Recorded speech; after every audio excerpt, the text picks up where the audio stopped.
तो दोस्तों, रोज़ की तरह अनबॉक्सिंग ब्लॉग पे सबका हार्दिक स्वागत है। सबके मंगल भविष्य की कामना के साथ बड़ों को मेरा सादर नमस्कार, छोटों को मेरा आशीर्वाद।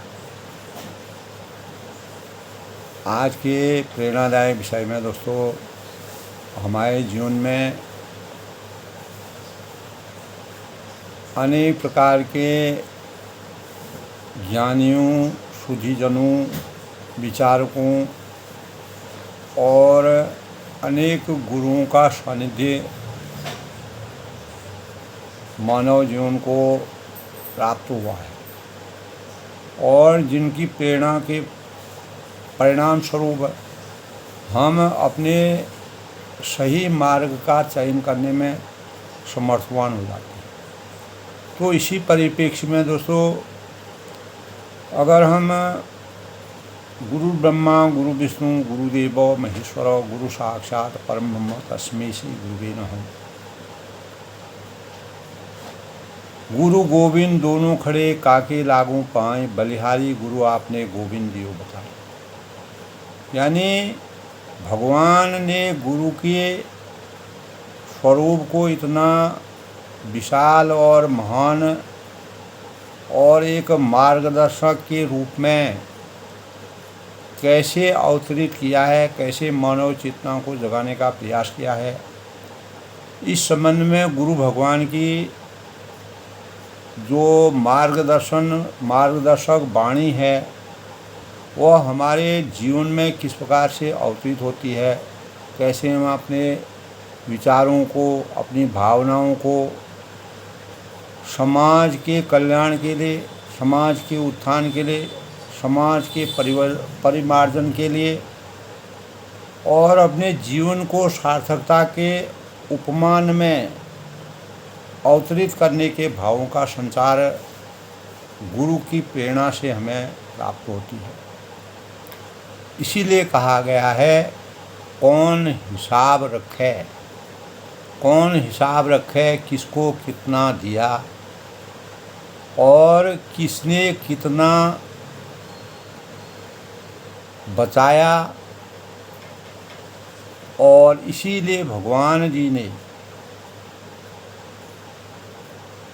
यानी आसान गणित लगाया, मतलब भगवान ने इस प्रकार की रचना को रचाया जिसके परिणामस्वरूप सबको खाली हाथ भेज दिया और खाली हाथ ही बुला लिया। तो ये सबसे बड़ी गुरु की प्रेरणा का रहस्य मानव जीवन के लिए, जो इस बात को अपने अंतःकरण में घर कर लेता है, उसको न माया की अपेक्षा होती है, न मोह की अपेक्षा होती है, न लोभ की अपेक्षा होती है, किसी बात की भी कोई अपेक्षा उसके जीवन में नहीं रहती। हाँ, मानव जीवन में अवतरित होकर के प्रत्येक मानव को अपने कर्तव्यों का निर्वहन करना वह उसके सापेक्ष रहता है और मानव को अपने कर्तव्यों के निर्वहन को अपने ही द्वारा समाहित करने की प्रेरणा गुरु भगवान हमको देते हैं। तो दोस्तों, सब बात है ना कौन हिसाब रखेगा, इसीलिए भगवान जी ने आसान कर दिया कि जो मिलेगा यहीं से मिलेगा और यहीं हम छोड़ के चले जाएंगे। अर्थात न हम कुछ लाए थे। गीता में भगवान श्री कृष्ण ने यदा यदा हि धर्मस्य गीता में कहा गया है कि यदा यदा हि धर्मस्य ग्लानिर्भवति भारत अभ्युत्थानम अधर्मस्य तदात्मानं सृजाम्यहम्। तो भगवान ने धर्म की पराकाष्ठा को सर्वोपरि मानते हुए अपने जीवन को जिस प्रकार से अवतरित किया, तो उसी प्रकार प्रत्येक गुरु वाणी को, हम गुरु की वाणी को सुनते हैं तो उससे हमारे अंतःकरण की जो ज्ञान है उसका कितना परिमार्जन होता है। तो भगवान जी बहुत हंसते हैं और कोई कहता है यह मेरा है और कोई कहता है यह तेरा है। तेरा मेरा के चक्कर में जिस प्रकार से मानव अज्ञान रूपी अंधकार के वश में होकर के वशीभूत हो जाता है, भौतिक सुख की अपेक्षाओं में बधा रहता है, जब ज्ञान रूपी गुरु ज्ञान रूपी प्रकाश की अभिव्यक्ति होती है तो हमारा जीवन कितना सुखदायी बन जाता है। धर्म अर्थ काम मोक्ष की प्राप्ति होती है, ईश्वर की प्राप्ति करने में हम समर्थवान हो सकते हैं। इसीलिए कहा है यह मेरा है और मैं क्या करता हूँ। और जब कोई इस प्रकार की बातें करता है कि हमारे अंतःकरण में आता है कि अरे भाई, हमारे हाथ में तो अपनी एक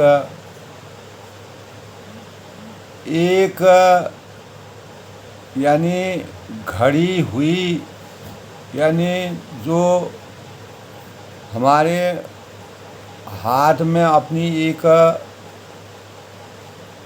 चढ़ी हुई नस की ठीक करना ही भी नहीं है। अगर हमारी नस यानी कोई भी नस चढ़ जाती है तो वह भी हमारे बस में नहीं है कि हम उसको ठीक कर सकते हैं। तो दांत में एक अगर कुछ हमारा फंस जाता है और आँख से कम दिखता है, कान से हमें सुनता नहीं है, तो बीमारी हो जाए हम क्या ही कर पाएंगे, तो कुछ भी नहीं, अर्थात हम असहाय हो जाते। यानी हम ऐसी परिस्थिति में अगर हमें किंचित भी कुछ होता है तो हम परवश हो जाते हैं और अपने स्वरूप में किसी प्रकार की वेदनाओं का संचार, अनेक प्रकार की वेदनाओं का संचार हमारे अंतःकरण में होने लगता है। हम सभी पूरी तरह से पूर्ण समर्पण की भावना से भगवान जी के हाथ की कठपुतली के समान है, परंतु मूर्ख इतने हैं, हमें ज्ञान की कमी के कारण अहंकार इतना करते हैं कि जैसे सब कुछ करने वाले हम ही हैं, हमने ही पूरे संसार का भार अपने सिर पर लिया है। तो जिस प्रकार फुटबॉल तब तक पीटती रहती है जब हम पैरों से फुटबॉल पर मारते हैं, तो वह अनेकों पैरों से उसको मारा जाता है और वह तब तक पीटती रहती है जब तक उसमें हवा होती है। अर्थात हमारे अंतःकरण में जब सांस प्रवाहित रहती है, हमारा जीवन सांस अंतिम सांस जब तक हम अपने जीवन में अनेक प्रकार के बातों को सोच करके अनेक विचार मंथन करते हैं और भौतिक सुखों की अपेक्षाएं करती हैं, लेकिन वही भौतिक सुख जब फुटबॉल के समान जो फुटबॉल भरा रहता है उसमें अनेकों लात पड़ती हैं, अनेकों पैरों से उसको मारा जाता है और वह मात्र उसकी हवा यानी जो सांस हवा उसके अंतर्गत सांस रूपी हवा जो है, वही सांस रूपी हवा मानव चिंतन में अगर होती है, अगर वह सांस रूपी हवा बाहर निकल जाती है तो मानव जो है यानी वह इस सांसारिक जीवन से भौतिक सुखों की अपेक्षाओं से हमेशा विरत हो जाता है। तो फुटबॉल तब तक पीटती रहती है जब तक उसमें हवा होती है। इसी प्रकार मानव तब तक पीटता रहता है जब तक उसके अंतःकरण में भौतिक सुखों की आसक्ति और अनेक प्रकार के लोभ क्रोध मोह की अपेक्षाओं का समावेश रहता है। और मनुष्य भी तब तक पीटता है दोस्तों, पीटता रहता है जब तक उसमें अहंकार की हवा होती है। इसीलिए हमें अपने अंतःकरण से अहंकार रूपी हवा को हमेशा के लिए त्याग करके अपने जीवन को मानव चेतना को जगाते हुए सबके कल्याण के भावों का समावेश करते हुए अपने चैतन्य को जगा करके अज्ञान रूपी अंधकार से ज्ञान रूपी प्रकाश की पराकाष्ठा में समाहित होना पड़ेगा। तभी दोस्तों भगवान जब गुरु की प्रेरणा प्राप्त होती है, गुरु को हम भगवान से भी उच्च समझते हैं, क्योंकि वही हमारे जीवन का सबसे बड़ा मार्गदर्शक होता है। गुरु भगवान जी हमें अहंकार की मन की ओर भगवान जी की पहचान कराते हैं। परमात्मा के द्वार तक पहुंचने के लिए। इसीलिए भगवान रामचंद्र जी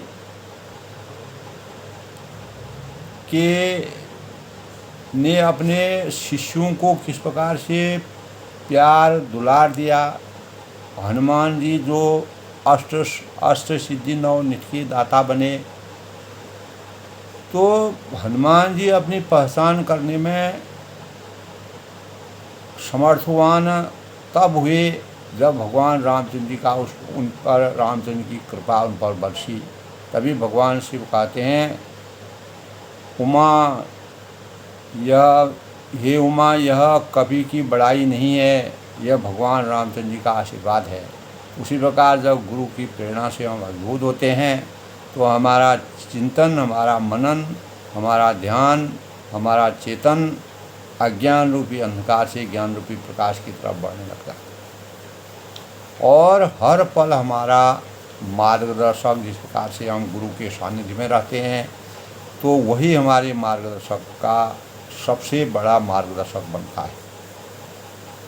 और जिसके परिणाम से वो हमें अनेक प्रकार से हमारे जीवन को धन्य बनाते हैं। और सबका भला हो, सबका कल्याण हो। सर्वे सन्तु सुखिनः, सर्वे सन्तु निरामया, सर्वे भद्राणि पश्यन्तु मा कश्चित् दुःखभाग् भवेत्। तो सब निरोगी रहें, सब दीर्घायु रहें, सबका जीवन उत्तम हो, सब यानी स्वच्छ जीवन, पवित्र जीवन की कामना करें, सब हर प्रकार से उत्तम रहे। तो गुरु का जो मार्गदर्शन होता है वो मानव जीवन के लिए कितना एक वरदान के समान हमारे जीवन में तब रहता है जब हम उनके दिए हुए मार्ग का अनुसरण करते हैं और उनके अनुसार दिए हुए वचनों का अनुसरण करते हैं। तो श्री सद्गुरु देव भगवान की जय। और करने के लिए हमारे अंतःकरण में अनेक प्रकार के भावों का समावेश होता है। तो गुरु बिन ज्ञान कहाँ ते पाऊँ। तो अनेक मनीषी हैं, सुधीजन हैं, ऋषि हैं, मुनि हैं।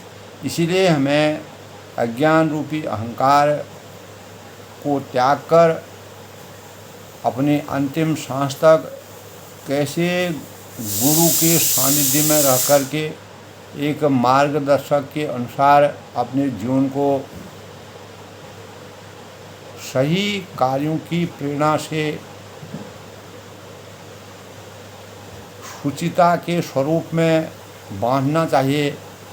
अगर हमको सही गुरु का आशीर्वाद प्राप्त हो तो यही हमारे जीवन का सही रहस्य है, यही हमारे जीवन का हिसाब किताब है। भगवान जी ने सबके जीवन के लिए इस प्रकार के की वाणी का विमोचन किया है। जो मिलेगा, जो हमें मिला है, उसी में हम मन से, वचन से, वाणी से कर्मबद्ध होकर के अपने कार्यों को परिपूर्ण करने के भावों का संचार करें। तो दोस्तों, आज के छोटे से प्रसंग में यानी भगवान जी गुरु जो है, गुरु भगवान जी मार्गदर्शक के रूप में प्रत्येक मानव को अपनी वाणी से कैसे अभिभूत करते हैं और हमारे जीवन का जो हिसाब किताब है, हम किस प्रकार के परिवेश से आगे हमें गुजरना चाहिए। और मूल रूप में दोस्तों हमें यही सोचना चाहिए कि भगवान ने प्रत्येक मानव के जीवन का गणित निर्धारित किया है। कर्मण्येवा गीता में इसीलिए सबसे रहस्यमय वर्णन किया है कि कर्मण्येवाधिकारस्तु मा फलेषु कदाचन। कर्मों के अनुसार हमें फलों की प्राप्ति होती है। जैसा हम कर्म करेंगे, जैसी हम वाणी बोलेंगे, जिस प्रकार के ज्ञान की हम उच्चता को अपने अंतःकरण में विराजेंगे, सामाजिक परिवेश में हमें भौतिक सुखों की अपेक्षाओं से हटकर मानव चेतना को अगर जगाना है तो लोभ क्रोध मोह की अपेक्षाओं से जो परमात्मा द्वारा गुरु भगवान द्वारा जो हमें प्राप्त हुआ है उसी में हमें संतोषम परम सुखों की अनुभूति करनी चाहिए। तो आज के प्रेरणादायक विषय में दोस्तों बहुत छोटे शब्दों में मैंने अपनी वाणी का मंथन किया। कल फिर नए प्रसंग से मिलते हैं, तब तक मैं सभी का अभिनंदन करता हूँ। और आज के प्रसंग का सबसे रहस्यमय वर्णन यही है दोस्तों कि गुरु भगवान जी की का जो है मार्गदर्शक वाणी को अगर हम अपने अंतःकरण में उनका चिंतन करें, मनन करें, गूढ़ता से उनके रहस्य को समझें और बहुत कम शब्दों में हम अधिक समझ सकते हैं। यानी हम इस संसार में क्या लाए और जो परमात्मा ने हमें दिया उसको हमने स्वीकार दिया है, वह हमें स्वीकार करना चाहिए। जो हमारे अधीन नहीं, जो परमात्मा हमको नहीं देते हैं, तो हमारी अंतिम सांस उस बॉल में यानी फुटबॉल में भरी हुई हवा, अगर वह हवा जब उसमें निकल जाती है तो हमारा अहंकार कैसे समाप्त होता है, वही हमारे शरीर का भी है। कब हमारा अहंकार समाप्त हो जाए इसको कोई नहीं जानता। ऐसे गुरु भगवान की वाणी हमारे जीवन को एक सही मार्ग पर अवतीर्ण करते हैं। इसलिए हम गुरु भगवान को, गुरु की प्रेरणा लेकर के अपने जीवन को हमेशा सदाचारी बनाएं, कर्तव्यशील बनाएं, निष्ठावान बनाएं, आस्थावान बनाएं और सही मार्गदर्शक के रूप में गुरु की प्रेरणा से, जो अनेकों शास्त्रों में, वेदों में गुरुओं की प्रेरणा से भगवान रामचंद्र जी तक को अनेक प्रकार के ज्ञान की पराकाष्ठा प्राप्त हुई और उन्होंने धर्म अर्थ काम मोक्ष से अनेक लोगों को मोक्ष प्राप्त की। इन्हीं विचारों के साथ सबके मंगल हो उसकी कामना करता हूँ। कल फिर मिलते हैं, तब तक सबका अभिनंदन।